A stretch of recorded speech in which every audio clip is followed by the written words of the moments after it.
इनकी sincerity level अलग level पर होती है। ये बहुत अच्छे से ट्रेन होते हैं। निराश नहीं होना है, हताश नहीं होना है। जितने भी जेईई के एस्पिरेंट्स रहे हैं उन सब ने ये चीज फेस की है। स्कूल रेगुलर वाले और डमी वाले 4 बजे स्क्रीन पे आके बैठ गए।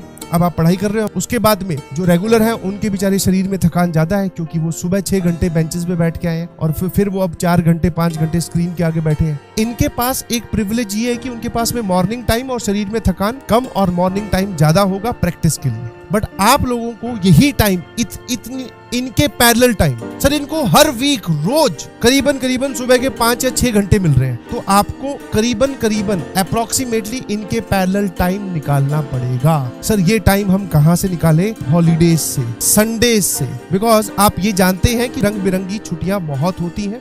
5 डेज ए वीक भी आप उसको कर सकते हैं। कुछ लोग जो है वो इंटेंशनली छुट्टी ले लेते हैं 1 दिन की, बिकॉज अटेंडेंस अगर कंपलसरी है भी तो आप स्कूल में आराम से 2 दिन की छुट्टी मार सकते हो। फिर भी मैंने 1 दिन की छुट्टी मार के यहाँ लिखा है कि आप 5 दिन ही जाओ, आप 1 दिन छुट्टी वाला निकाल लीजिए, 5 दिन स्कूल जाइए। संडे वाला दिन आपके पास है। स्कूल में अलग अलग टाइप की हॉलीडेज आती है और स्कूल जाने से पहले सुबह थोड़ा जल्दी उठकर आपको अलग अलग कोनों से वो टाइम निचोड़ के लाना पड़ेगा जो इन बच्चों के पास ऑलरेडी फ्री में मिल रहा है। जो लोग रेगुलर स्कूल जा रहे होंगे उन्होंने लेक्चर देखा, नोट्स भी चलो बना लिए लेक्चर के बाद में, बट उनके पास प्रैक्टिस का टाइम नहीं बचा। ये वाली जो वैरायटी होती है, ये पता क्या करती है? एक संडे को बैठेगी लेकर अपने मॉड्यूल को और जो चैप्टर कंप्लीट हो चुका है उस वीक में उसके क्वेश्चंस को निपटा देगी। जो इसका डीपीपी का बैकलॉग हो गया, डीपीपी ये नहीं सॉल्व कर पाया था या कर पाई थी बिकॉज ऑफ स्कूल, तो फिर ये किसी दिन स्कूल हॉलीडे जब आएंगे तब करेगा। ये अपना जो डीपीपी वाला काम होता है, इनकी सिंसियरिटी लेवल अलग लेवल पर होती है।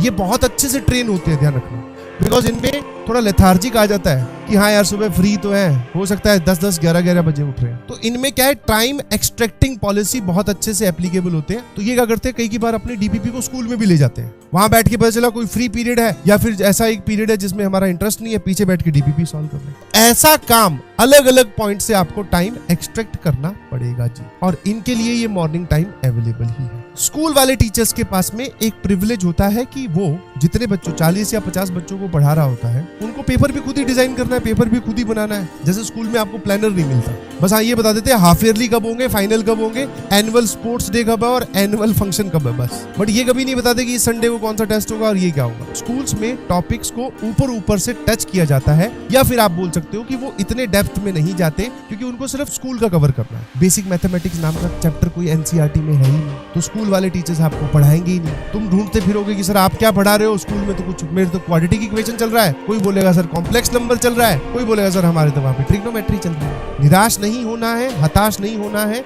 जितने भी जेईई के एस्पिरेंट्स रहे हैं उन सब ने, जो रेगुलर स्कूल जाते रहे हैं उन सब ने ये चीज फेस की है, और इसी की वजह से हमारे स्कूल में मार्क्स कम आते हैं। तो बेटा एनसीईआरटी है ना, मैथमेटिक्स में, सॉरी टू से दिस, ठीक है, मैथ्स में इंपॉर्टेंट रोल प्ले